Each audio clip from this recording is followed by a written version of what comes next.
कृष्ण जन्माष्टमी की कहानी। कृष्ण जन्माष्टमी राजा कंस के युग से संबंधित है। लंबे समय पहले कंस मथुरा का राजा था। वह बहन देवकी के एक चचेरे भाई थे। वो अपनी बहन को गहरे दिल से प्यार करता था और कभी भी उसे उदास नहीं होने देता था। वो अपनी बहन की शादी में दिल से शामिल हुआ और आनंद लिया। एक बार जब वो अपनी बहन के ससुराल घर जा रहा था, तभी उसे आकाश में छिपी आवाज से चेतावनी मिली कि कंस, जिस बहन को तुम बहुत प्यार कर रहे हो वो एक दिन तुम्हारी मृत्यु का कारण बनेगी। देवकी और वासुदेव का 8वां बच्चा तुझे मार डालेगा। जैसे ही उसे चेतावनी मिली, उसने अपने सैनिकों को अपनी बहन देवकी और उसके पति वासुदेव को कारागार में रखने के लिए आदेश दिया। उसने मथुरा के सभी लोगों के साथ क्रूरता से बर्ताव करना शुरू कर दिया।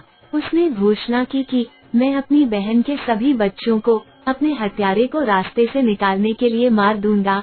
उसकी बहन ने अपने पहले बच्चे को जन्म दिया, फिर दूसरा, तीसरा और फिर 7वां, जो कि कंस के द्वारा एक एक करके मारे गए।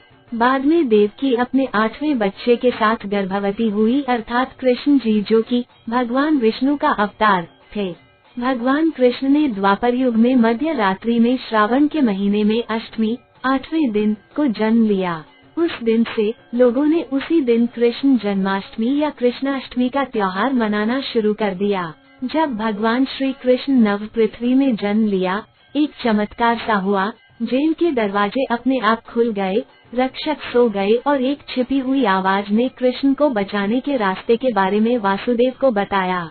वासुदेव ने कृष्णा को एक छोटी सी टोकरी में ले लिया और अंधेरे में मध्यरात्रि में एक बड़ी नदी से गोकुल में अपने दोस्त नंद के पास ले गए। उन्होंने एक बरसात की रात को पार किया जहां शेषनाग ने उन्हें मदद की।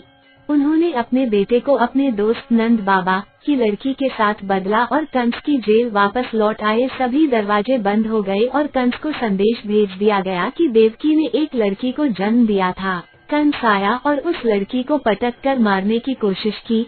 उसी समय वो लड़की कंस के होंठों से अदृश्य होकर आकाश में अपने असली रूप बिजली कन्या के रूप में प्रकट हुई और उसने चेतावनी दी और कहा, अरे मूर्ख कंस, तुम्हारा हत्यारा तो बहुत सुरक्षित जगह पर बढ़ रहा है और जब भी तुम्हारा समय पूरा हो जाएगा तब वो तुम्हारा वध कर देगा। हिंदू पौराणिक कथाओं के अनुसार भगवान कृष्ण भगवान विष्णु के 8वें अवतार थे। यशोदा और नंद के सुरक्षित हाथ में गोकुल में बाल कृष्ण धीरे धीरे बढ़ रहे थे। बाद में उन्होंने कंस की सभी क्रूरता को समाप्त कर दिया और कंस की जेल से अपने माता पिता को मुक्त कर दिया।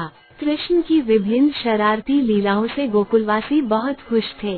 गोकुल में रहने वाले लोग इस त्योहार को गोकुलाष्टमी के रूप में मनाते हैं।